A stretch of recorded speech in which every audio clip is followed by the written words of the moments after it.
jump into this thing. So welcome this morning. The Black Gold Nation presents Cinematic Connection for Revolutionary Change, an engaging, enlightening, and entertaining assessment of movies as it relates to the forward progress of Black people in America, Africa, and the diaspora. What is the Black Gold Nation movement? The Black Gold Nation movement is an international organization that seeks to liberate and save Black people by establishing our own towns/cities, whereby we control the environment to make our people bigger, better, and stronger. So it is our contention, it is our focus, it is our mission in this movement to put our people, Black people, in a position by which we can own and or control the environment where we live. We want to do that because it's been proven time and time again that when we do not control the environment, we lose, period. When we don't control key and certain systems within that environment, we are always on the bottom of that system, regardless if it's the educational system, the political system, the agricultural system, the economic system, the security system, the spiritual system. When other people control these systems, we always find ourselves on the bottom. So since we no longer want to be on the bottom, since we no longer want to be on the losing end of anything, we want to put our people in a position by which we can own and control the spaces where we live, and of course, own and control those systems that make that space livable and possible. It's been proven time and time again, not only since we've been here in North America, that we can most certainly do that, but of course, it's been proven before we got here because we are the oldest people on the planet. There is nothing we cannot do if people simply get out of our way and let us do what we need to do. But sometimes they don't want to get out of the way, so we have to remove them or motivate them to move. Why we came to be, based on the understandings, teachings, practices, and strategies of past and current organizations that our leadership has lived, studied, and are taught, and the need to continue doing. We build upon the successes, minus some mistakes, to provide our people solutions that work now to implement a 100-year plan to build power. So what we're trying to do is learn and study from those who have come before us. So we'll understand what they were up against, what their strategy was, what they got right, so we can build upon those successes, because all of them were successful to an extent, but probably most importantly, understand what they didn't fully understand, what they got wrong, or maybe some missteps or miscues that they made. We want to do that because we can't afford to make those mistakes. And we need to do these things, study, understand, learn, so that we can implement a 100-year plan to build power for our people.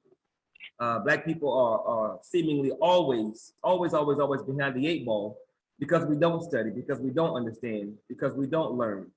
And we don't want to be that way anymore. So we want to implement a plan, a 100-year plan to build power as we study, as we learn, as we run this race, so that we can give our children. When we pass the baton of nation building to our children, we want to make sure that they have a lead, not just because we got lucky, not because somebody gave us some breaks, not because a white benefactor looked out for us, but no, because we plan for it to be that way with a 100-year plan. So we want to give our children the baton with a head start and ensure, because we're going to raise them this way, that they have a 100-year plan to build power for their generation, so that as a people, we will always be 100 years out and 100 years ahead. So with that, I'm going to turn this thing over to Brother Craig B. Lee, who's going to talk to us this morning about the movie, The Book of Eli. All right, good morning, or should I say great morning and grand rising. Only 2 corrections on your intro, Brother T. I need you to make notations of, instead of enlightening and entertaining assessment, that needs to be enlightening and edutaining assessment. And there's one other thing that you had just said, and I forgot it, so I was gonna bring your attention to it, but the edutaining versus the entertaining on the front end, and then I'll think about the other thing later. So like I said, great morning and grand rising. And I'm so glad that Brother Ted brought his comments to the table this morning, because this is the main element of the Book of Eli, because Denzel's character, Eli, is laying it out every day in terms of his practice, and that practice ends up becoming the essence of what this book is, this movie is all about. So as we always do, let's get started with a overall assessment from each of you in terms of what you thought about the film and your high points and all that kind of stuff. I'll go first because mine is quick. I kept intending, man, since this week, I was going to watch the movie again because it's been several years. Yeah. But the first thing that, when this movie showed back up as the movie for the review, the first thing that popped back in my head, man, I didn't like this movie. Okay. And what was weird, man, because I said, I don't know, Denzel, this action, him doing a number on people, whatever the case may be. I was expecting something different. So when I watched, I said, oh shit, man, this wasn't what I was looking for. And I thought, okay, I got to watch the movie again now because I know Craig's going to come hit us with all this stuff. And I was like, damn, okay, what was that movie about? So, man, I'm telling you, I did not get to rewatch the movie, man. So I was like, I remember the issue about the Bible, him trying to get the Bible, keep it protected and get it back to a safe place. But there's so much about it I forgot, man. But I just thought it was funny because I remember when it first came out. I got you. Let's go. All right. So tell me, when you first watched it, beyond Denzel as an action character, what didn't you like about the film? Actually, I might not have not really liked it. It was that I had a different expectation of what it was supposed to, what I was thinking, because seeing him in that, the way I don't know if it was the trailer, but the pictorial of, he got this look, kind of, cowboyish, but it's like, oh, dude, this gonna be good.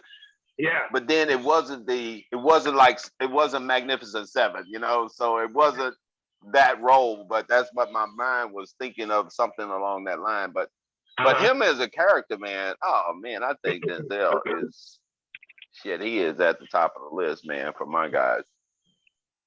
Okay. All right, Brother Tamani. I remember what Brother Ted just said. I remember having the same feeling, being one who's been a fan and a practitioner of martial arts for a very long time. I'm like, God damn it, they should have called Wesley. Because Wesley would have done these moves and they would have been flowing like water. So I remember thinking, this ain't Denzel. And of course, just like when we watch the movies that have a chess component, or chess is a central piece of the movie, I'm really paying attention because I've been playing chess for a minute. So from that vantage point, I'm like, that ain't how you do that. So from that vantage point, I feel you, Brother Ted, because I was the same exact way. And until I rewatched the movie, all I really remembered was the phenomenal ending, because of course we realized a certain thing about Denzel that you simply don't know throughout the movie. But having watched it again, it's an awesome movie about faith, belief, focus, commitment, desire, and the great. And I'm sure we'll get to this, but I think the one statement throughout the movie that really stuck with me was when the white guy said, I guess the villain, the head villain, says, "It's a weapon." I'm like, man. Yeah, and when as I was thinking about the book and the specific book, I couldn't help but to think about, well, what about the other holy books? What about books that aren't considered to be holy, that are still equally as important? And of course, he was only looking for that one book. But and of course, there are other books, there are other texts, there are other knowledge bases, I guess, if you will. So overall, I thought it was entertaining. It was a good movie. And after I got past the martial arts movement, speeding up the camera, blah, blah, blah, and got a little deeper, I'm like, okay, I see why we're watching this. So it was a good movie. All right. And I'm glad you brought up that last part, because again, when people make film, they're making film based on their politics. That's right. The politics of this film was based on the politics of what religion? Christianity. Exactly. So they weren't looking to do any kind of holistic curriculum. Their whole focus was, this is the book. That's right. And that's what's going to save the world, restart the world. All right, so the movie starts off with a dead body on the ground in a wooded area, and there's a hairless cat trying to find something to eat off the body, of course. And I don't know if Denzel positioned the body there. He probably did, because he was hunting for food. But this is where the movie starts. And so Denzel, of course, is in full gear with gas mask, the whole nine. So that kind of tells you some things right there about the environment. And right there, what does that actually say about the environment at that point in time? It's toxic. It's unhealthy. And I wasn't sure if that was fallout that was coming down from the sky, or if it was snow. I couldn't tell. But yeah, the environment is definitely toxic. Yeah, exactly. And so this is an apocalyptic type film, end of the world type situation. So Denzel, and what this is showing you, your ass don't know how to hunt. If you ain't got no preparation, you got problems. You got problems. And we're gonna get into the main currency, because like when Ted said, when he watches movies, he's not watching for the educational component, but the one thing that I want anybody who does a film review to know, other than bullshit movies that Negroes probably make or whatever, when we start to get into movies like this, epic films, there's always an educational component that's in the film that the directors, producers are conveying, symbolism that they are bragging about, putting out in plain sight, that they don't believe people will pick up on. So this film is one that gets into that with the symbolism behind the King James Version of the Bible. So Denzel is about 50 yards away, maybe 30 to 50 yards away from the body, and he sets the cat up to take the cat out. What is his mode of weapon? His primary mode of weapon when he's taking entities out from that far of a distance? Bow and arrow. Bow and arrow thing, yeah. Exactly. So he's old school, even though he has some new school weapons. That's his main deal. So there's a toxic environment now that we're in, and in order to now survive, ain't no goddamn Walmarts now. Ain't no. Your head gotta goddamn, you gotta know how to hunt. And it's so funny. I don't know what vegans would do in a situation like this. They just die because they say they only gonna eat vegetation. Nah, man, you change, adapt, and overcome. Goddamn it! Exactly. You get my ass. I'm hungry.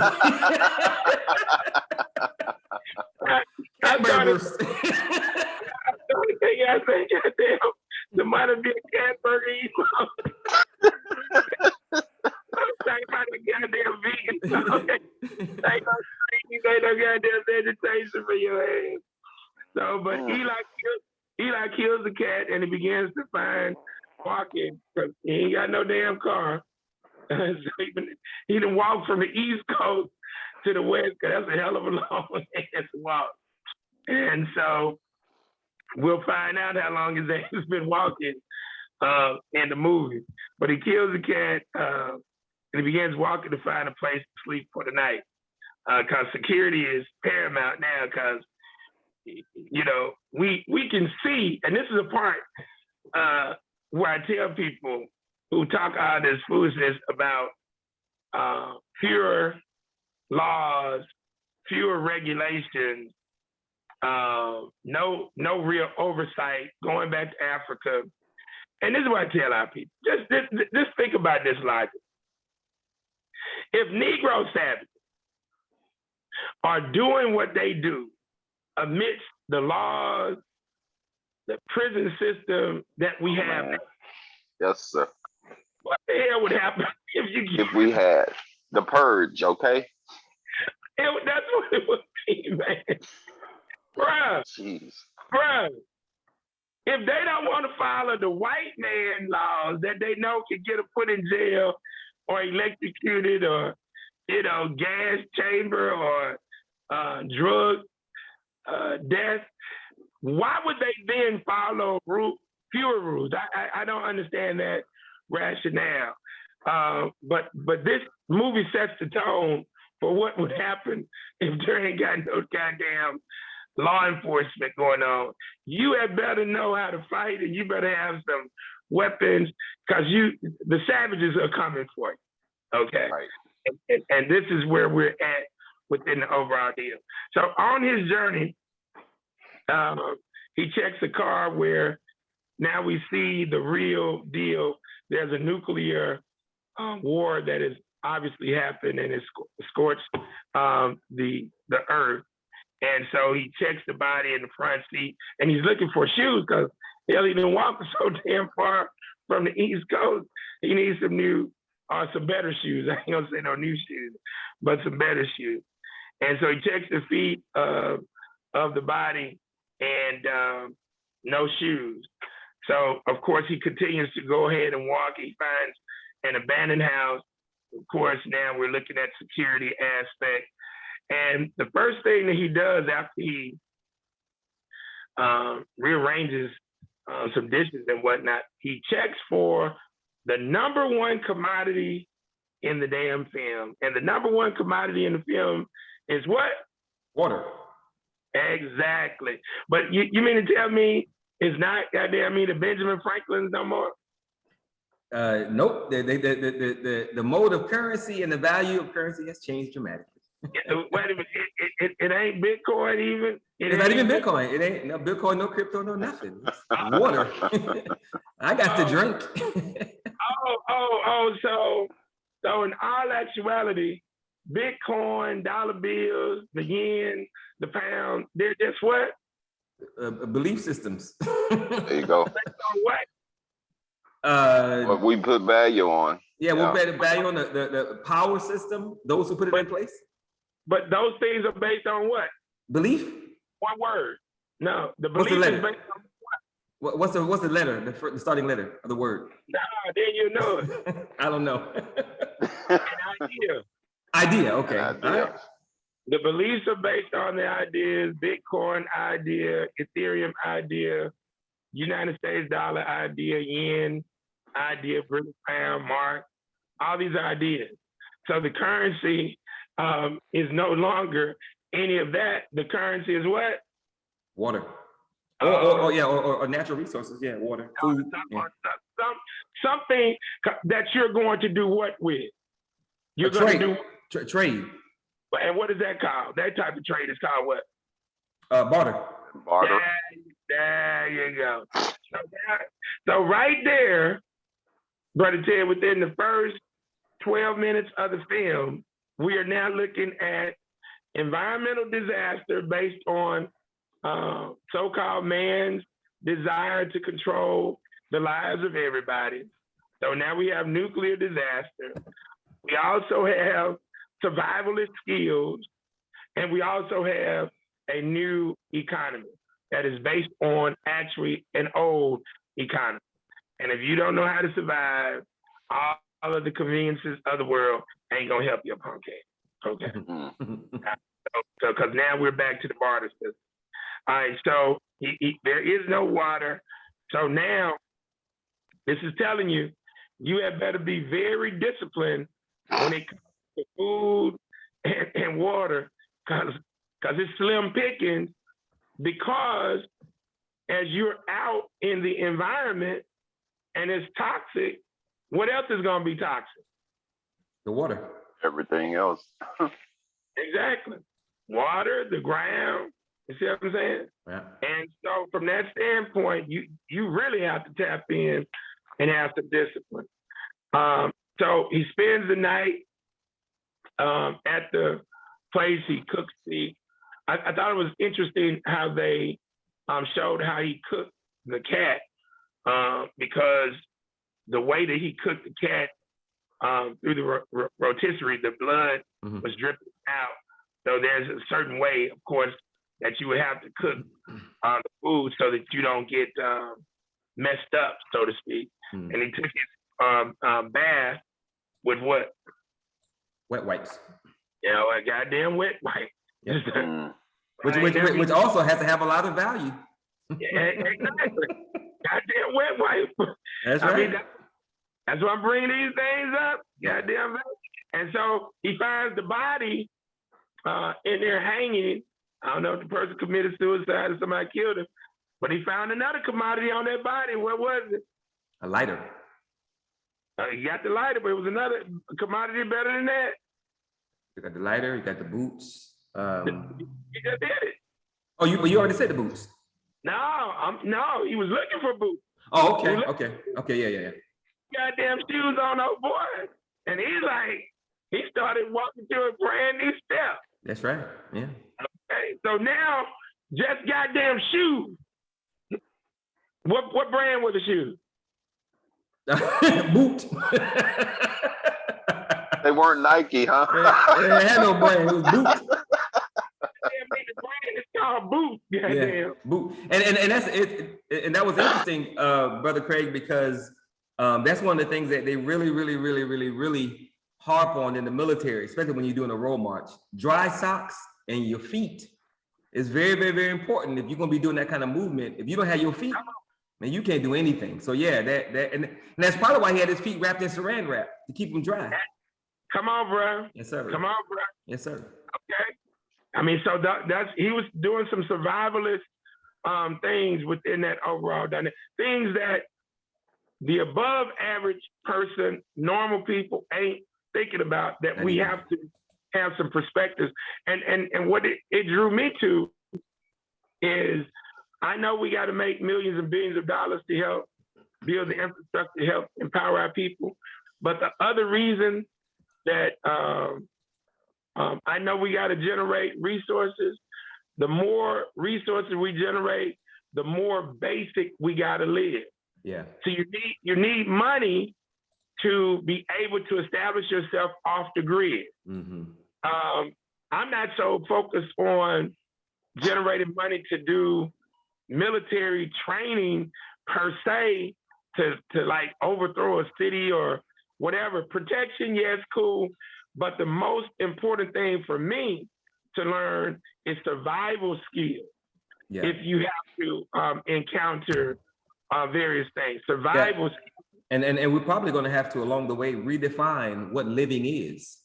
Because, exactly. Because if we continue to roll with the white man's definition of living or life or making it, then you'll always be trying to, go after the bag per se, or have a bunch of material items, and that ain't gonna work.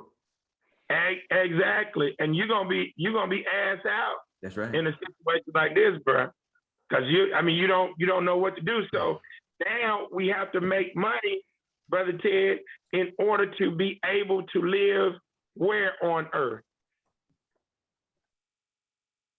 In order to live where? Location-wise, you mean geographic? Yeah.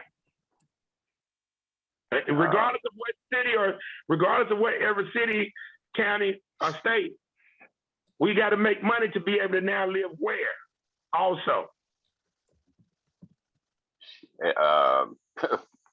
I really want to say in the forest, in the woods, but out of the city, I mean urban, or get into a rural area.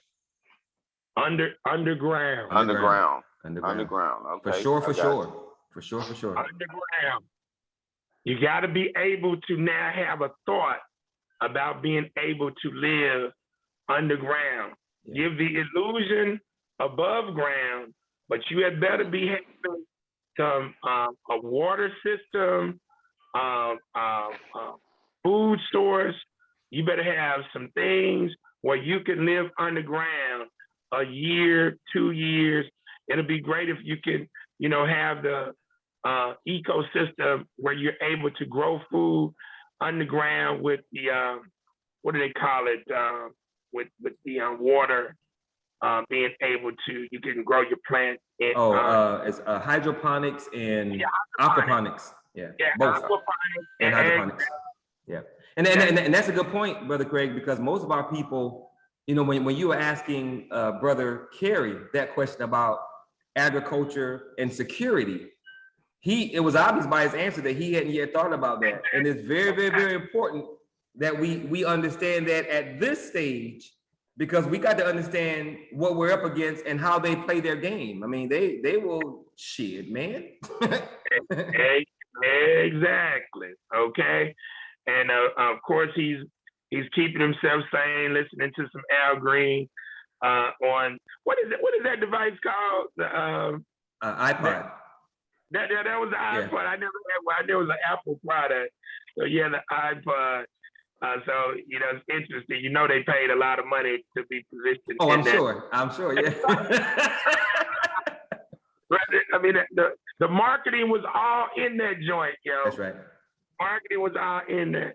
So he wakes up the next morning, begins his journey again by foot, and so he runs across white female on the road, and this female is being used as a pawn decoy to set up travelers, and his senses have gotten heightened, and he says the only good thing about no soap that you can smell hijackers a mile off. And the dude like, God damn it. We're at least 30 feet away from it. You said, what they say about our hygiene? Y'all are funky in there. That was good. Y'all ain't got no damn wet wipes. We know that. So, of course, it's his first fight scene. He told the Savage, hey, you put your hand back on again, he ain't getting it back. And of course, he cuts off the hand. And this is important. And I thought about this as it relates to these punk ass Negro Christians. Because what do the Christians always say? They're supposed to do what? Forgive. Turn the other cheek. And goddamn, Eli was about that life. I ain't the one. I ain't turning nothing. Eli let you know I'm a gangster. If you fuck with me, I'm gonna deal with you. So he wasn't no traditional damn Christian. That's right. He was a gangster Christian. So that was a real good situation. He continues his journey and comes to an elevated road that's been destroyed. All this is part of the war. And he sees a group of the savages on motorcycles who are murdering. They end up murdering a male, walking with the female. And I'm gonna see if y'all can get the marketing.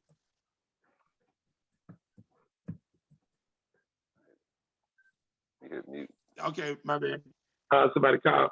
But do y'all remember the big marketing brand when he was standing on that road, that elevated road that had been destroyed? There was a big marketing brand that was right in front of you. If you noticed it, can you? I missed can that. You remember it? I remember the scene vividly, but no, I don't. No, I missed that.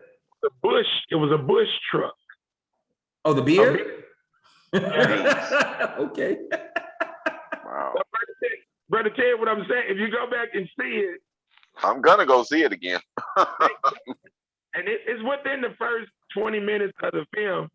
When you see it, now you start to see the corporatization of film. Wow.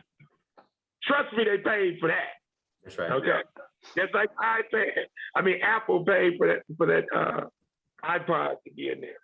All right, so he continues after he deals with the savages and takes them out, and he makes sure that when he sees the new savages on the motorcycle, he's like, "This ain't your fight." That's right. That's right. Yeah, because he got to be focused. Yep. He want to help. He wanted help, but you wouldn't have been able to do anything anyway, because just to get down to where the guys were at, it would have took you a while. Yeah. So he stayed focused, and he ends up making it to this town, and he finds a technician, and his whole focus is getting a charge. And in order to get charged for his radio device, he has to do what, Brother Tamani? You got to barter. He has to barter. Do some trading. And he trades. So, because there ain't no more damn money. So he gave him some, like a little, it wasn't a full blanket. It was some kind of. It was like a headscarf, head wrap for walking in the desert outside with the dust. Oh, and you know, also was very funny. And when he said this, wait, before I say this, are you going to ask us about the items? Because I don't want to get ahead of you. Say that again? Are you going to ask us about the items? Because I don't want to get ahead of you. It was interesting, man. And when he said this, I couldn't do anything but laugh, because I remember the value of this particular item. I think the first thing the white dude asked for is chapstick. Yeah. Because when you're out in the Dust Bowl in the desert, your lips get chapped. And man, I remember being in the field. I was stationed in Hawaii on the Big Island. And people don't know, on the Big Island of Hawaii, there's 7 islands. It gets extremely hot in the day and extremely cold at night. It snows sometimes on the Big Island of Hawaii. And I remember, man, being on both in Hawaii and in Thailand, being on the back of a truck, moving from one point to another, not having any chapstick. Your lips will crack and they will bleed, man, and it is hell. It is hell not having any chapstick and not having any baby powder to cool your skin, because the sun. This is what they don't tell you in the marketing commercials. It's a bitch. It really is. So when he said chapstick, brother, I immediately went back to how important that is, man, because your lips will be, it's hell. It really is. It really is. So yeah, no doubt. No doubt. And see, that's a survivalist deal with you talking about it having been in the military. I mean, how many people would you would never even think about it. You would never even think about it. And so that was the first. You guys got there. And look, Denzel said he had some cat oil. He's like, nah. So now I'm with that. Nah, we ain't gonna deal with that. He said it worked just the same as. That's right. No. Right. We ain't gonna deal with no. All right, so now we get to the main focus of the movie, which begins with the town lord / villain reading books. And his general brings the motorcycle gang leader in, and he said, we got some books that these motherfuckers can't read now. So they don't even know, but it's not the right book. Because they don't tell him, he ain't telling them, he ain't gonna even trust. That's right. They know the book to look for. We just want your ass looking for books, goddamn. Right. So he tells them, he said, but I don't understand. And and that dude's name is Carnegie. Mm-hmm. Think about that. Carnegie Mellon. Okay. Dale Carnegie. And you know, and that could be symbolic of how the Carnegies were a pivotal family in the development and construction of America. So that could have been, you know, he's about to develop and reconstruct the new world. Yeah. Exactly. That was pretty good. And Carnegie was a gangster. Yeah, no doubt. Okay, so you think his name is Carnegie just This is why, Brother Ted, this is important. Because guess what? When I first looked at the film the first 2-3 times, I wasn't focused on his name. But when I do lesson plan, I now go and look at all the details. So his name is Carnegie, after Dale Carnegie. So now you can go and study Carnegie. So now you can see the parallel of the character and Dale Carnegie. Wow.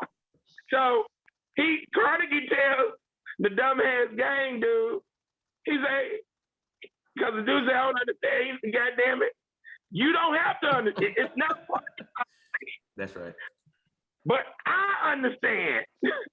And so you just get your punk ass back out there and look for the book. And but before you go, go on and go down to the bar and make sure you can get some sex Mhm. and some goddamn, because that's where it's at. I mean, now the commodity is like, it reminded me of Gunsmoke with Miss Kitty. Mm. Miss Kitty was celebrated, but Miss Kitty was a hoe. She was Exactly. a pimpstress. Brothel. Yeah, she And ran the brothel. you dating yourself. You talking about Gunsmoke. What do you know about Gunsmoke, brother? Gunsmoke, Boy Jones, Old Jack, come on, man. That's right. Yeah. That was my shows, brother. So now we see the two main assets in the movie are what? The two main assets in the movie. Yeah. I'm going to say items to barter and trade, and the ability to read or knowledge. Now, the two main assets. We know you got items like chapstick that's mentioned and whatnot, but what are the two main items to trade? Oh, the two main items to trade. The two main assets. The two main assets in the film. Water. Water and what else? Either knowledge or the ability to read. I don't know. The Bible. The Bible. Okay, the Bible. But at that point, we don't know it's the Bible. Yeah, I was about to say, did they play in that? Yeah, he didn't say it's the Bible. I know, but it's the book. But we know.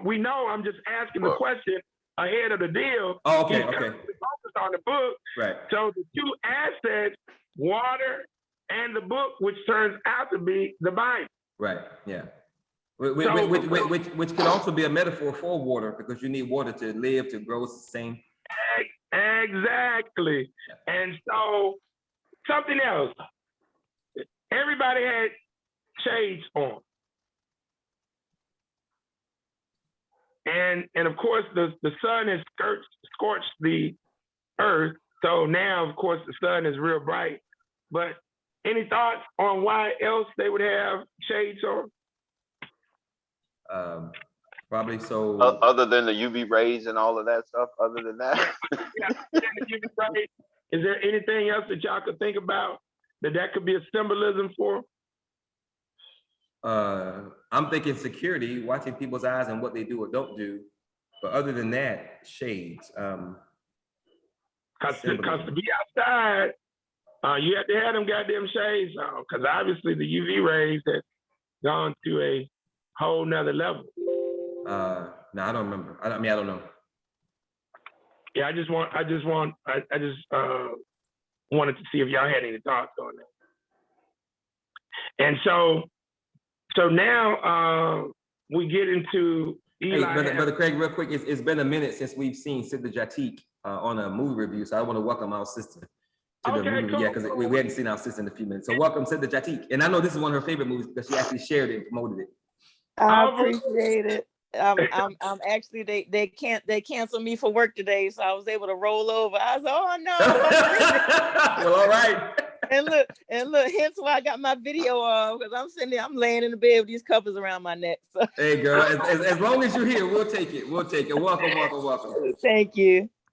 Yeah, and I'm looking here, and look here.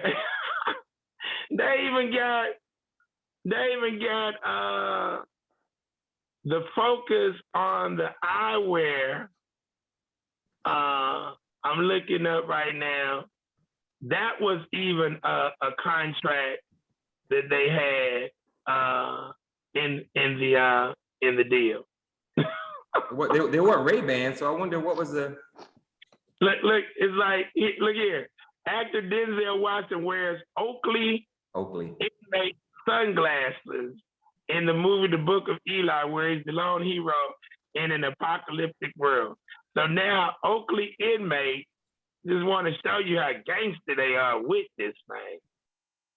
I mean, bruh, the Oakley inmate was introduced in 2008, and as most Oakleys consist of only the most high-tech materials and lenses, which creates one of the most lightweight, clear, and protective pair of specs you can get. Part of the Oakley Lifestyle Collection, it's a trendy frame that is ideal for sports or casual wear, or for an active career in what an apocalyptic world. There you go. And that's something else that I appreciate. I respect and appreciate the level of thought that they put into when they put the movies together. I mean, they're really thinking, and it's rare, if at all, that anything is by chance. Yeah, it's rare. It's gonna be by chance, bro. Jatik, we were just talking about the fact that in the book of Eli, everybody when they're outside has to wear some form of sunglasses. Yes. And so I asked, was there a thought as relates to why that was, other than the UV rays and the sun? And so in the second fight scene, of course, one of the savages who had already killed one of the individuals along Eli's journey tries to pick at him about the damn cat. He whoops the guy's ass. Of course, he whoops everybody else's ass in the bar. And so now the villain, the Lord, Carnegie, wants to meet with him. And it's not a request, it's a demand. And so they bring him up. And so he wants him to join forces with him because they're having intellectual dialogue about reading and whatnot. And Denzel makes a mistake by letting him know that he reads every day. Every day, right. And I'm thinking, why are you saying that, brother? He reads every day. Well, you know you ain't got, like what are you reading? Because they're automatically like, what are you actually reading on a daily basis? And so he asks Eli if he would want to join up. Of course, Denzel doesn't. And so now we see in this scene, Carnegie's so-called love interest, she is what? Blind. She is blind. That's the key component in the movie. We saw the first key component in the movie being when he was in the abandoned house and he went to go get the water. So now we got the asset of the water. Now we find out about this book. And of course, we learn that it's the Bible. And now we learn that the female entity is blind, and that becomes a very pivotal part of the movie. And so now they mandate that he stays overnight. And of course, they're trying to entice him through food and water. And it's so funny when Solara, the blind character's daughter, is sent to now entice him with sex.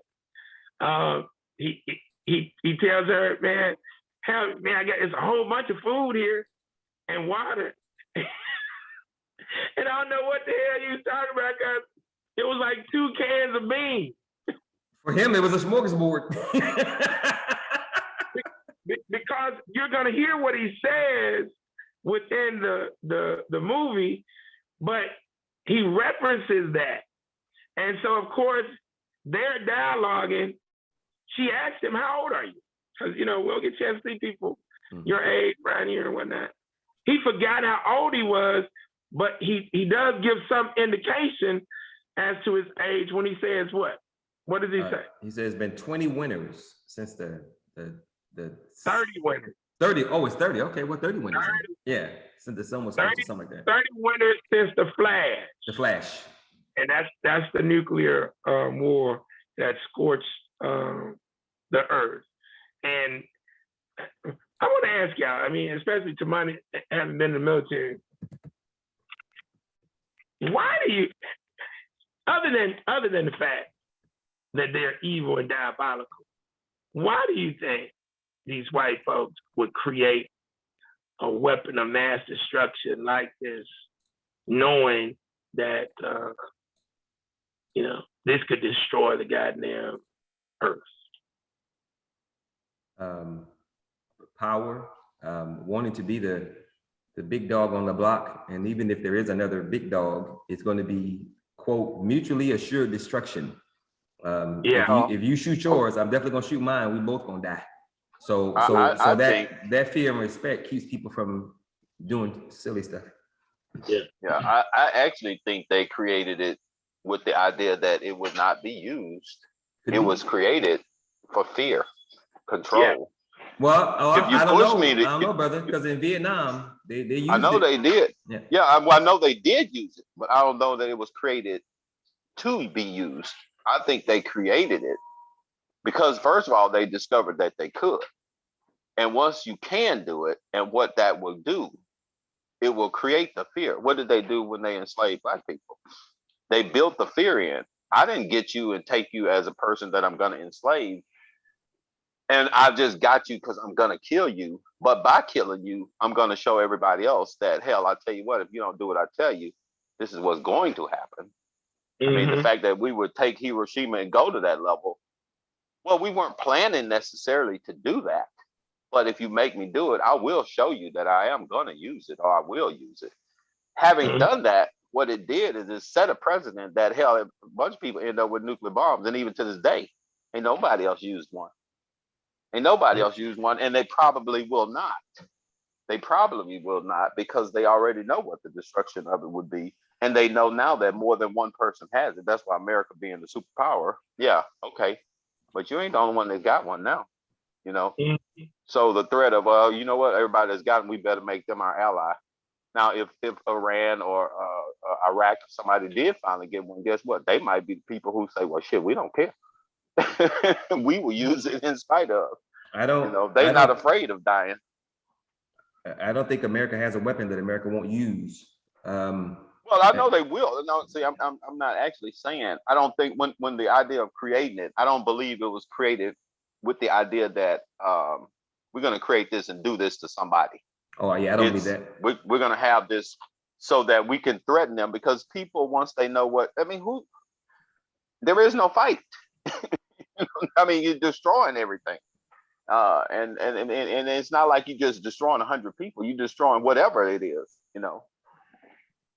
Yeah. So, you know, once you have fear of, well, there is no more life. There is no more nothing, basically. So if you're the enemy and this is what's going to happen to you, everything is gone. Well, now also think about how they're rolling, because remember, this is a multi-dimensional reality that we're in. So while what you just said is true, and what Tamani just said is also true, the third element of that is they are trying to build a way of life in space. That's right. That's right. Hence the movie Elysium. Yes, sir. So, now why would they do that? Okay. For the elite, man. It's for the elite. Right, because they will destroy Earth. That's why. You see, so that's why I say both of you all, again, multidimensionalism. Both of you all are correct. But to prove it to the next level that they will do it, they're focusing on trying to exist in space. So when you see a movie like Elysium, you can see clearly how these cats are trying to roll, and all they'll use Earth for after they've destroyed it is for the natural resource that they we become the underground now. Exactly. Yeah, for real. Yeah. Yeah. Exactly. Yeah. Wow. Yes, sir. So Eli said something at this point with his conversation with Solara. He said that people had more than they needed. Mm-hmm. He said they threw away things that people kill each other for now. That's right. And that took me back to, I think, if not the greatest lessons that I've learned in my life, one of the top 5. And that is the lesson of the necessity, the principle of necessity versus want. And I learned that, as I told Tamani in another discussion, around a big wheel that I wanted. I remember the story. Yeah. and that's how I learned necessity, because I didn't need a goddamn big wheel. I wanted a big wheel, but it wasn't something needed. And though my mom got me the hot cycle, and initially I was upset, I came to appreciate that in the sense that none of this was needed. That's right. And one of the things that the guy asked Denzel for, Tamani, in terms of the barter was what? You talking he was in the store? Ask me that question again. Somebody just called. Right. Okay, say that again. Yeah. Ask me the question again. What was another item that the storekeeper, the technician, asked Denzel for in relationship to what I just mentioned about the big wheel? Toys. Yeah, exactly. Yeah, for young people, for kids, yeah. So think about that. even in a depressed situation, wanted to know about whether he had toys. That's right. And so Lara wanted to see the book because she saw that he had the book, and she's trying to find a way for her and her mom to get out of the situation because she knows that the dude is looking for the book. But she was willing to prostitute herself to help advance the agenda, but Denzel wasn't about that life. So I thought that was very important. And so they talked, but she didn't even know how to read. Mm-hmm. And so here we have the overall get down. So Eli, told her about the food, and then she had something to barter with for information. And what was that? With Eli? Yeah. Did she tell him how to get to the water or something? Yeah, that was after though. That was afterwards, right? No, but she told him, Zatika's in the ballpark. She told him she knew where the water was at. Okay. So that was very important, that because the water and the book, those are your two primary assets. That's right. So what does now this Christian movie do to really state its claim in terms of Christianity's transformative powers while Eli and Solara was together on that night? It's something specific that he did that would... Oh, they prayed before eating. Exactly. Right. Exactly. And she was like, "What you doing?" Like, yeah, what is this foreign concept? What are these shenanigans? Right. Prayer. And so this goes back into all these people are savages. Yep. And so you need Christianity to do what? Civilize, right. And also to do what? Control them. And so I thought that was a very powerful thing. So Brother Craig, with that statement, does that make, well, I guess it depends on how you look at it, does that make religion good or bad?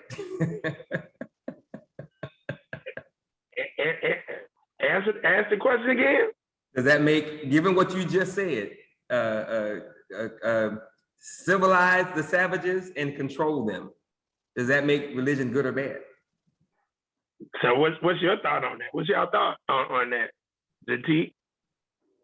It's not either good or bad. It's a tool, just like everything else. Money is a tool. Religion is a tool. Fear is a tool. It's just used. It just depends on whose hands it's in. Okay, that's interesting. I was thinking something along that line, but the other thing that I did think of, I didn't know, and it probably is some significance, I guess, Denzel being Denzel, but also it's interesting, the Black man decided to pray and give thanks. Is there something to, is it our culture, it's typical of us to do something like that? Is it part of our culture? Could be. I'm with Sidney Jatik. I think it depends on the person who is leading the religion. It depends on how they want to use that tool. So I don't think it's good or bad. I think it depends on the person. That's interesting. Yeah. But I take that back. It can be good or bad depending on that person, on the person who's teaching, preaching, and healing, so to speak. I'm also, not to cut in, but I'm also going to stress the difference between religious and spirituality. Right. Yeah. I say religion specifically. I use that word specifically, Jatik, because I didn't want to. Because spirituality we know is something different, but I was saying religion in particular. Yeah, and that's why I was about to say that's interesting, because I don't really see I see the games that's played with religion, and that's, it can be used to. Yeah, I mean, I got, but definitely the T's last point is where I'm at in terms of understanding the difference between spirituality and religiosity. And so the morning, the Lord Carnegie now brings Solara in for debriefing. But wait, you got to answer the question. What do you think? And given what you said about controlling the savages civilizing the savages and controlling the people, do you think that in that context, religion is good or bad? I don't see any evidence over these centuries where religiosity is good. Okay. I don't see any evidence of it, regardless of who's bringing it forth. I don't. Okay. Because even in Christianity, in the book, religiosity is a bad thing, and that's why Yeshua Jesus is coming forward to go against the Pharisees and the Sadducees, to basically give them a new format, which is spirituality. And so I haven't seen any evidence in Islam, in Christianity, Hinduism, Buddhism. I haven't seen any evidence. But if it civilizes the savages, that has to be a good thing, right? I mean, but I don't see how it civilizes the savages. I see how it indoctrinates the majority of people, but the savages are not civilized.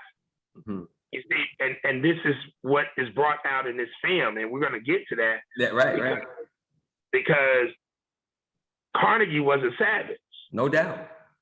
If the religion actually could civilize the savage, then Carnegie himself would have been civilized, but he wanted the book because he's trying to control the master people who, for the most part, really ain't gonna do too much anyway. But he wants them to. I think the end of the movie, we're going to come back to this, but I think the end of the movie goes to what Jatik said. It depends on how the tool is used. You can use a hammer to hammer a nail and construct and build, or you can use it to bash somebody's heads in. Depends on how you use the tool. But I think what we're talking about, we'll come back to it, because we have to come back to it eventually, obviously, inevitably, and we can go from there. Let me drop something in here too, Craig, because along the lines of if religion would civilize the savage, which I did not take it, I didn't take what Tamani said to be that it would, but if the tool religion could be used for something good, and I suspect that it is, in the way I see it, it's a tradition. And I would see things as good traditions, bad traditions.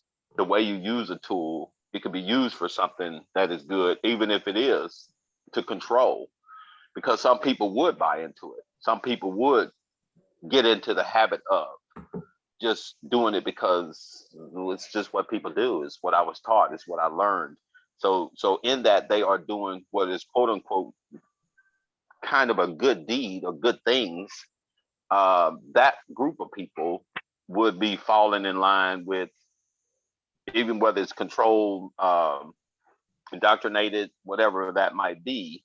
But the one who's using that tool is like, yeah, see, I got them where I need them. Where Carnegie, he wasn't necessarily going to be exposed to the religion as it affecting him, but he was controlling it, using it. So I see the possible religion as a, it's as a tool, as Mr. Teak mentioned, something that you just use, in this case, in a bad way, Where by the same token, it could be used in that, okay, it may not control the savages, but it may take some group that are savage-like or whatever you might call them if you classify them. Some people who are not as deep, that they might just be better than they would be because, well, I guess I shouldn't do that. I shouldn't rape this person because, I shouldn't do it. Yeah, religion is, again, it's a tool. It's a tool. Yeah, it's a tool. And Brother Craig, I'm not sure if you remember, but I told you we were talking about something. We talked about so many damn things. And I was listening to, I think it was Brother Taharka Bey. He was talking to this other brother about something. And the brother said, I need religion because religion keeps me on the straight and narrow. So a lot of people, man, need something to believe in because they don't have it within themselves to quote unquote do right. So that belief system that they have, especially if it's a belief system that says I need to be a good person, I shouldn't rob, I shouldn't rape, I shouldn't kill, I shouldn't steal. That's a powerful thing that, of course, can be used for good. And I think depending on how the tool is used, it can be either. And we know that religion has been used for both bad and good, unfortunately. Yeah, and therein lies why I told you we created the concept of the way. No doubt. It's not a religious institute, but it's a spiritual institute to teach the people how to unlock, unleash, and activate their third eye, their spirituality, so that they can then do these things. But they understand it is within them already. Sure. They just have to learn how to do it.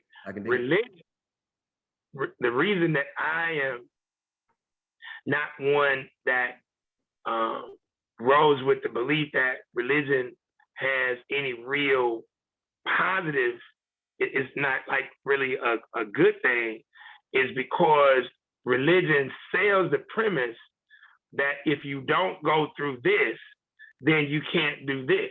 I agree. Hence why you asked earlier about the only book that he was in pursuit of was the Bible, right? Which is now the political agenda of the directors and the producers of the film. Yeah. Because this is clearly a slight against Islam, Hinduism, sure. Judaism, and anything else. That's right. Outside of it, because it's about the book, and that being the King James version of the scripture. Right. So if you were to learn that the goodness and the righteousness and the power for you to do things is not in a religion, but it is in you from birth. And you just have to be trained to unlock, unleash, and activate it. That's a whole nother ballgame, which now allows you to now look into the merits of Christianity, religion, and what is a good lesson, what is a bad lesson. Sure. Look into Islam, good lesson, bad lesson. Look into Judaism, good lesson, without getting caught up in saying, I got to be Muslim, right. Christian, Jew. Is that making sense? You understand what I'm saying? Yes, I do. Yeah. So that's kind of like why I'm not. I know that there are good lessons in each religion and book, but the religion in it of itself is bad because it gets people into believing that if you don't go through this way, you fucked up.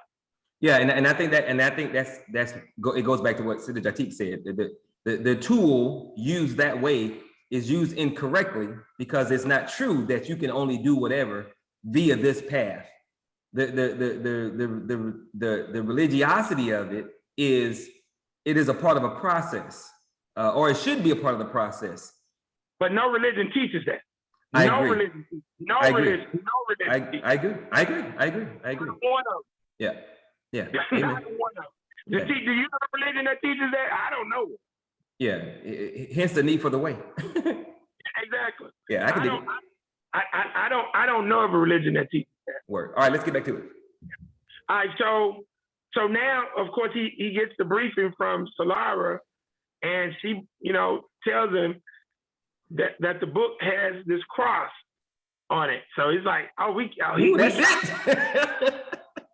And so they go down. Of course, Denzel to slip out and got across the street, and so they go down to the room, and he now sees so now it's like, man, what the hell?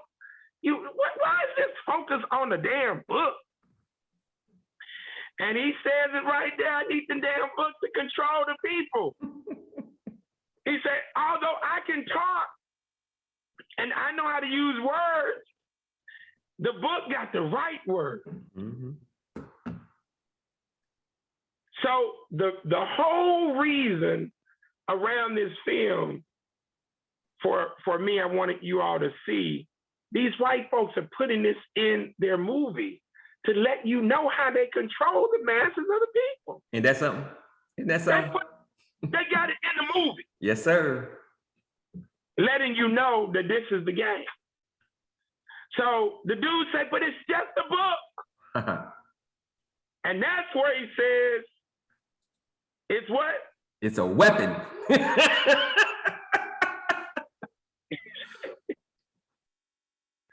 So now his general says, well, goddamn it, if you want the goddamn book, I want the damn punani from Solara. That's right. That's what just messed up. And then Carnegie just started laughing like, you dumbass. Okay, man. Okay, dude. Yo, just get the goddamn book. Because I'm going to have the power to control you and Solara. It goes crazy. I thought that was interesting. Negro always wants the goddamn food. And so Eli, of course, now they have the next fight scene, and Denzel does. I don't know if the dude is a bad shot, but I know he shot at Denzel a few times. I was like, damn, is Denzel bulletproof? And so they go and do their thing and have their fight scene. And so now Denzel goes on his journey. He of course shoots Carnegie, and now the general of the villain allows Denzel to pass. So he starts the journey. Solaris joins him, and now she shows him where the water is at. Let me ask you a question, Brother Craig. What do you? I don't want to spoil the ending for those who might watch the recording and haven't seen the movie, but since we know how it ends and we see what makes Denzel so unique, how do you think he was able to hit those targets? Denzel? Yeah. Bruh, I don't even know, bruh. Yeah, I was thinking that it had to be, given the premise of the movie and what the producers and everything, it had to be that extra power. Like the white boy obviously knew how to shoot, but the bullets weren't hitting him. So that had to be the whole element. The divine. I mean, and Denzel says, he said, when I saw this journey, I knew I would be protected. So that had to be, because otherwise, ain't no way in hell. Oh no, I agree with you. Yeah, I definitely agree with you. But I mean, when he's shooting the damn bird out of the sky, I mean, Denzel is apart. He cold. He's cold with that boy. Yes, sir. Yes, sir. He's shooting mugs off the roof with a handgun. I'm like, damn. So let me ask you, Craig. Have you ever, not trying to derail this conversation, but have you ever thought about because this also goes into why I was thinking he was able to do what he's able to do. Have you ever thought about the power of spirituality in enhancing one's senses to do things other people cannot do? Yeah. Because you're going to get deeper into the natural mystic. That is right. Of the world. And that's what you saw with him. He was exactly hearing certain things. His sense, going back to the stinky guys in the beginning. Right. When the damn dude say, what does that say about our we far from you, man. Yeah. But his sense of smell, I definitely. And I think that's how he was able to do some of that stuff because he was in connection with. Yes, sir. I definitely agree. All right. So again, Solaris joins him on the journey. He has the valuable information as to where the water is at, and it's in a spring. And so yet again, these are very important clues for us to understand where you're living currently. I mean, I know y'all are up in the Baltimore area, correct? That's correct.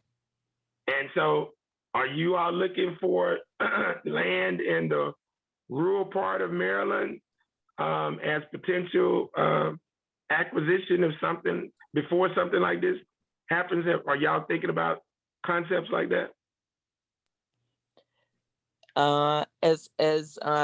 As far as a group or individually, what do you? What we do? Our group.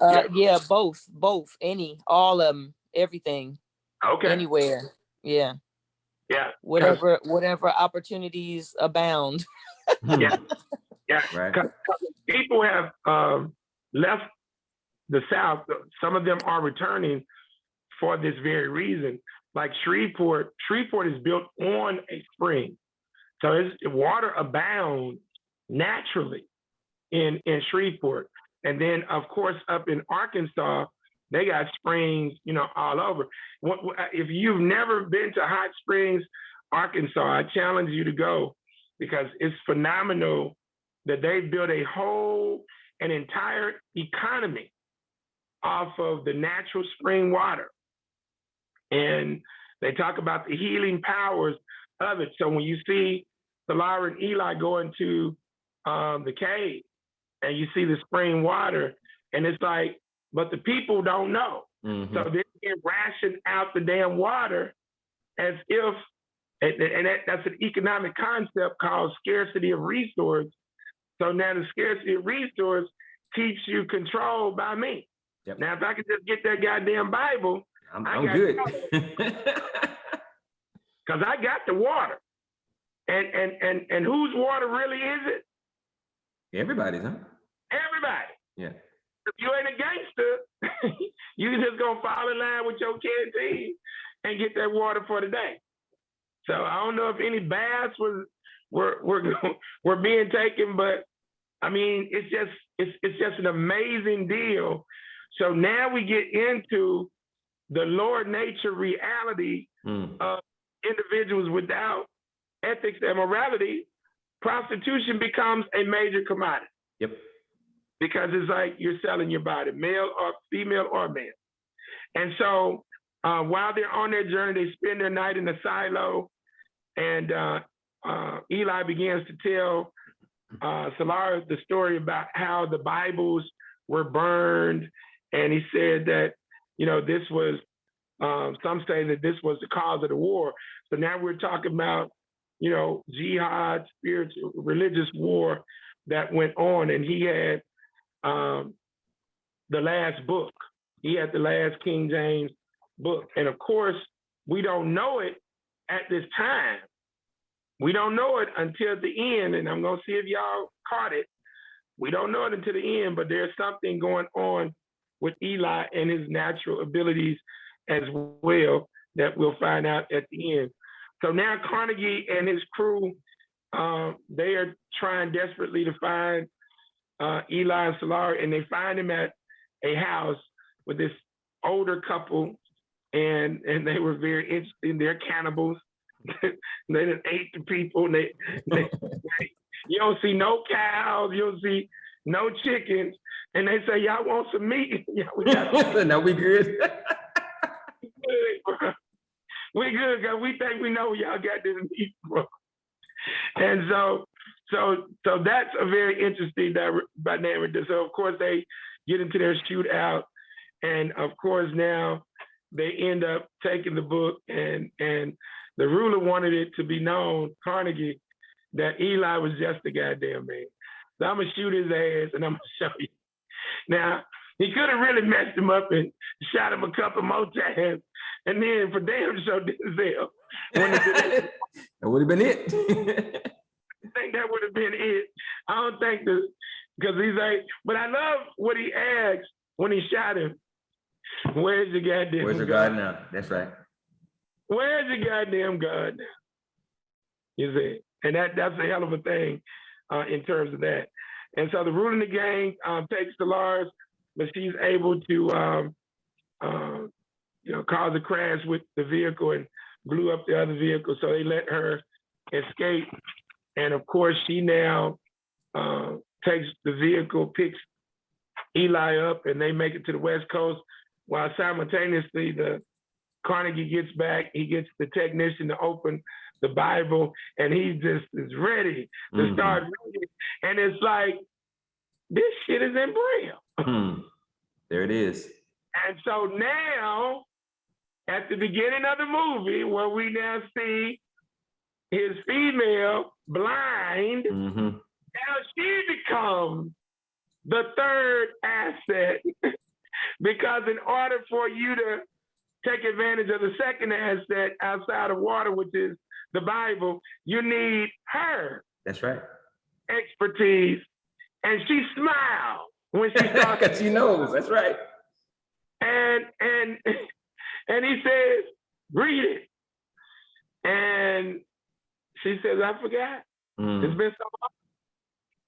And now she starts to get the confidence, because now, to your point, Brother Tamani, her senses have kicked in, and she says, I can smell your wound. I can smell it. I can smell your what? Your wound. Wound. Okay, I got you. Yeah. You know, he got shot. That's right.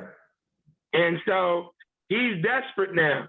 Now the bar is, all his hit squad damn near gone. That's right. Everybody is going straight berserk. That's right. He ain't got nothing to calm him down. And so now, of course, I think the last hit dude that he had on the team is preparing to kill him. That's right. Because he has a shotgun. Well, I either kill him or kill himself. Either way, but I believe he's gonna kill him. Yeah. Because if he kills him, old girl probably knows. He's probably told old girl where the spring is at, because they know where the spring. Some people know where the spring is at. Right. But of course, he doesn't have the mindset to run a town, because he don't even know. His ass doesn't know how to read either. Oh, okay.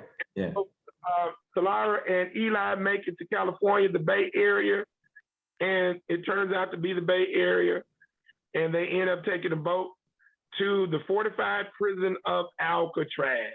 Oh, is that what that was? Yeah, that was Alcatraz. Okay, how do you know? Yeah, at the end, it was the King James version, the new King James version from the Alcatraz printing press. Really? Oh, I completely missed that. Okay, cool. Take it at the end, yeah. Okay. Yeah, that's Alcatraz. Right, I got you. So that's very interesting, because it's a fortified deal, and they can see you coming and the whole nine. So it's a very secure aspect. So when the dude said, I heard you got a King James version, he said, yeah, what kind of condition is it? Now, Brother Ted, why did he say this? And the book had been taken. Why did he say he has the version? He got a book. I don't know. I don't recall. Because he was the book. That's right. He was the weapon. Wow. He was the book. That's right. He had memorized it. Remember what we started talking about before we started the call this morning, Brother Ted? In terms of the practicing and the training? Yeah. He memorized the damn book. Word for word. So if you don't practice every day, if you're not getting consistent practice in, you can't shoot that jump shot. You can't run. And you damn sure ain't gonna remember a whole goddamn book. And man, that's deep. That's why I was telling you what you brought up was really connected to the lesson plan. So that's where we're at right now, because boom, Denzel, Eli, his character, remembered the damn book. And so now the intellects are now trying to jumpstart the new world, and they know they intellect, so they got to have a security, a militia, so they fortified at the right place in order to bring forth the overall get down. And so they restarted the new world with information that came from these books. And so when you really sit and think about it, and that brings us to the end, and Solara, of course, becomes a disciple of Eli, and hence the metaphor book of Eli is about Eli being the last prophet to bring forth the resurgence of the King James Version of Scripture. And now Solara has now become his disciple, and she finds it necessary to go out and start kicking ass and spreading the gospel. That's what Solara is all about. And if we look up, and I didn't do this for the lesson plan, but while I got you all on, I want to get y'all's thoughts about everything that we've gone over. And I'm going to pull up her name, and because again, you ain't just coming up with the goddamn name to see what that means. So closing remarks. What do y'all think about the lesson, the curriculum that we went over today? Fantastic! Wow, I can't wait to go watch the movie again now. Okay, so just what I told y'all. All right, goddamn. The name Solara is primarily a female name of Latin origin that means the sun. There it is. Wow. There it is. Okay, so this is how this works. All right, Brother Tamani. So I was thinking when we were talking about the religion being used as a tool, I think the end of the movie kind of lets us know that if the tool is used properly, it can help the situation, because the Carnegie's everything fell apart because he didn't have that tool to civilize the savages and control the people. And conversely, Denzel has now put the book into quote unquote righteous hands, so it can be used to help educate, build society, control the people, blah blah blah blah. So I think that goes back to the point that it is just a tool. Depending on how it's used, it can be used for good or it can be used for evil. Because if Carnegie had the book and the contents, he was going to use it for evil reasons, to control people. But the premise at the end is that it's not going to be used for good stuff. So that's the premise. But overall, as usual, I thought the subject matter, the questions and whatnot were absolutely phenomenal. And as I always tell people, if you think you've seen a movie after the review, you wonder, did I see that movie? Because so much is brought out and highlighted. So I thought it was awesome. Jati? I guess I would start off by I did not rewatch the movie because and I did that purposely because I it's one of my favorite movies, because when I watched the movie, I think I watched it in the movie theater, and it didn't really speak to me until I went to sleep that night and then woke up the next morning. You know what I mean? Because I was just thinking about it, and and as it was like it got better as time went on, and I thought about it. So not only just him having the book inside of him, but I was thinking about his companion who was at his foot every day. Now she knows the book by heart. I'm thinking to myself, because while he's dictating, she was right there. You know what I mean? So she doesn't need the book either. She can go out and probably spread the word for word as well. And just as far as I think back then why I liked the movie so much is because, again, it kind of spoke to me as far as my spiritual religious journey as well, I guess, because, my mom tried to take me to church. I didn't like it. You know what I'm saying? Oh, I gotta wear a dress. I don't want to wear a dress. Why I gotta wear a dress? Oh, we going to church. Oh man, you know what I'm saying? Now I can't go out and play afterwards. We at grandma's house. I'm in my, you know what I'm saying? I'm like, it was a hassle. But when I did go, and even as an adult, it's like I kind of had to force myself, even as an adult. But when I would go, I would like the parables, you know what I'm saying? I would like the stories behind it and what I would get from it. You know what I'm saying? The hymns, this, that. But I just hated the, I guess the structure and the formality of it. You know what I'm saying? So Religiousness. I never the religious part. The You pomp know what and I'm saying? circumstance. Why I got to dress up? Exactly. So I don't feel I got as much from religion, but as I aged, having more spiritual experiences, I'm glad my mother at least introduced me, you know what I'm saying, having that framework, i.e. the Bible, you know what I'm saying? So I think the movie was like a good marriage as far as just as far as the doctrine, I guess, and faith and spirituality and good versus evil. You're either a good person or you're a bad person. You're either a have or a have not, a victim of your circumstances. You know what I'm saying? So I was looking forward to today. So I'm glad I made it. And thank you for breaking it down. Well, and it's interesting the point that you just brought up in terms of that foundation and that framework. I tell people all the time that I grew up in Baptist Christian church in the rural Northwest Louisiana, right outside of Shreveport, Republican Baptist Church, second oldest African-American church in Caddo Parish. And I tell people,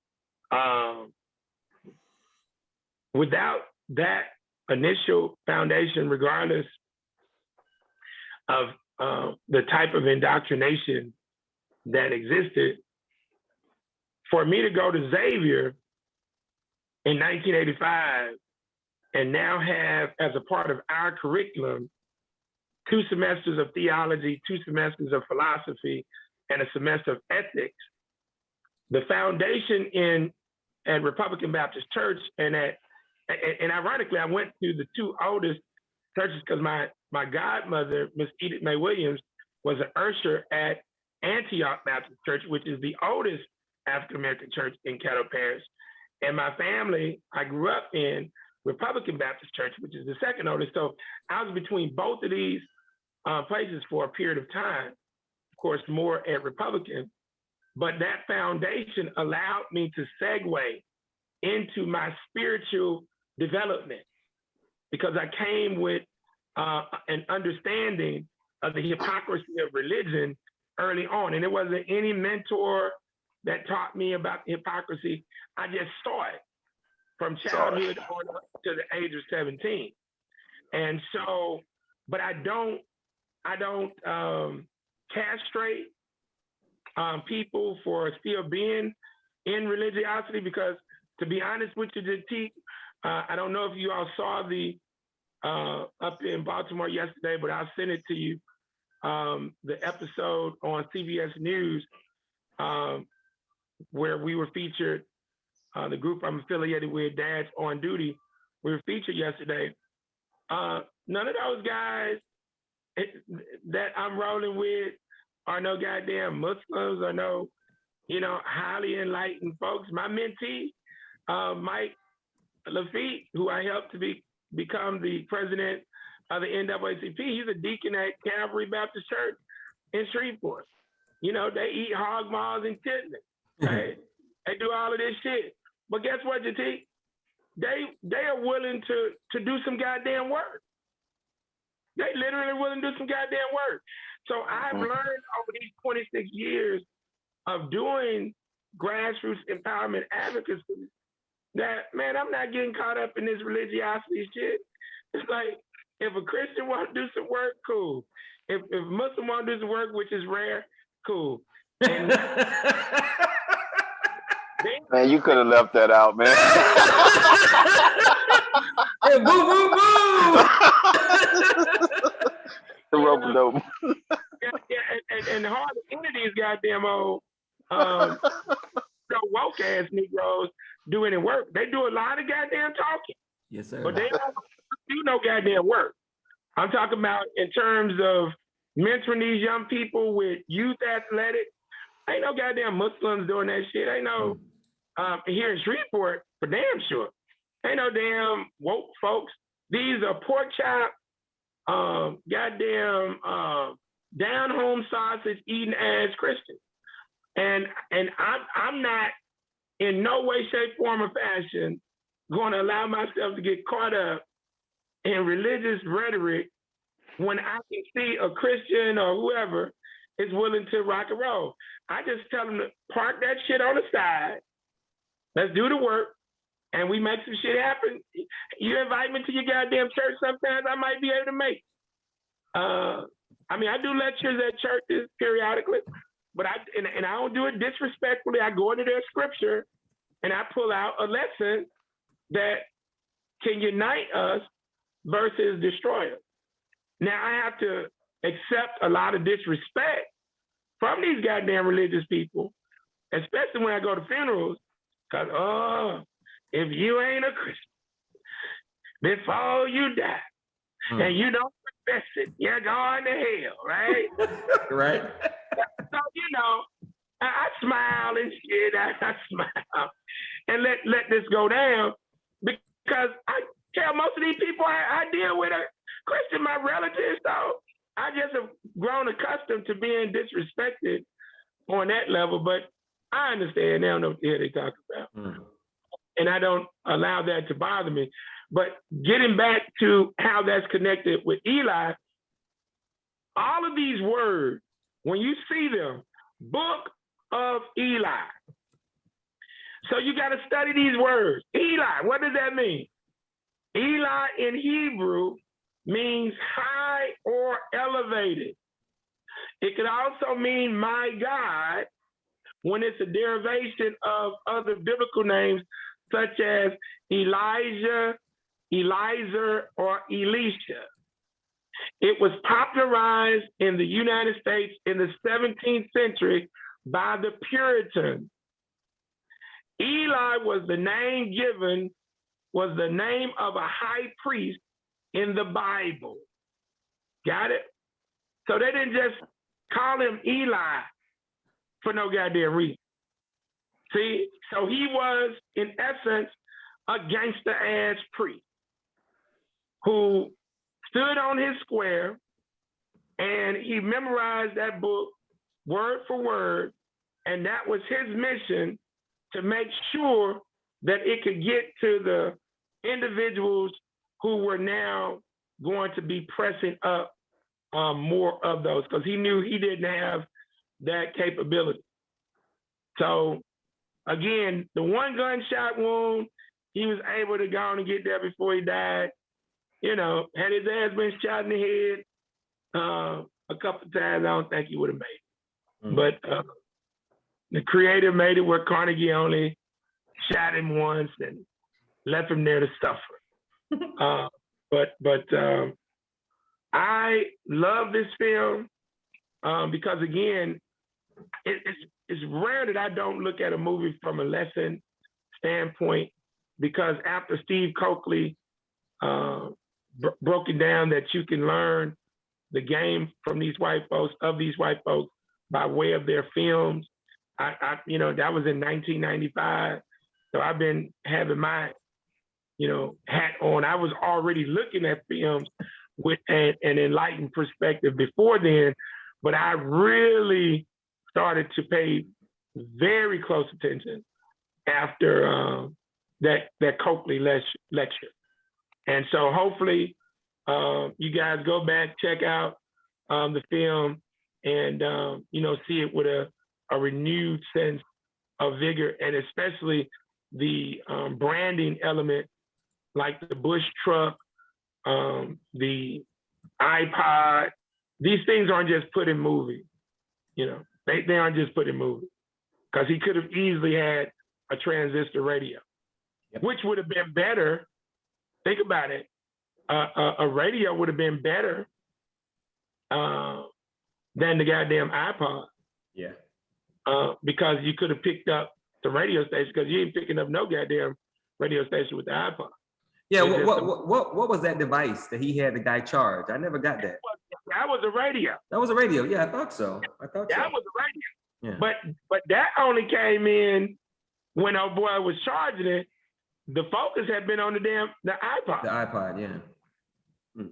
Even when he went to pick up the radio, the focus was still on the iPod when he and Solara were in the silo. Yeah, I got to get ready for the next thing, but I asked you real quick. Did you by any chance notice? Well, let me ask you this: how do you think he knew which direction to go? Because they showed it several times as to how he knew which way to go. Well, see, I always saw that he was looking in the sky, so right. I thought from the night he was following the northern, using the constellation. Yeah, I got that he was always looking up to see where the sun was, and that would let him know which way to go. Yeah, I thought that was kind of good touch that they put in there. Yeah, so. Yeah. And then again with her, being the sun, touche. Cool. So, yeah. All right. All right. Well, as always, brother, thank you very much. I appreciate it, and we're gonna end this thing. Another good movie review as usual. If you didn't see the whole thing, then of course you can find it on our YouTube page. Just type in Black Gold Nation. And you can also go to our website. It'll be uploaded there at blackgoldnation.com. So with that, always remember two things. No one can do everything, but if everyone does something, everything will get done. And absolutely, always remember that nothing is more sacred than the liberation, empowerment, salvation, and freedom of Black people, because if Black people don't make it, none of this stuff matters because we are one people. So with that, you guys have a wonderful day. God bless. Brother Craig? All right. No, that's it. Okay, I thought you said something. All right, y'all have a good one. Thank you. Peace.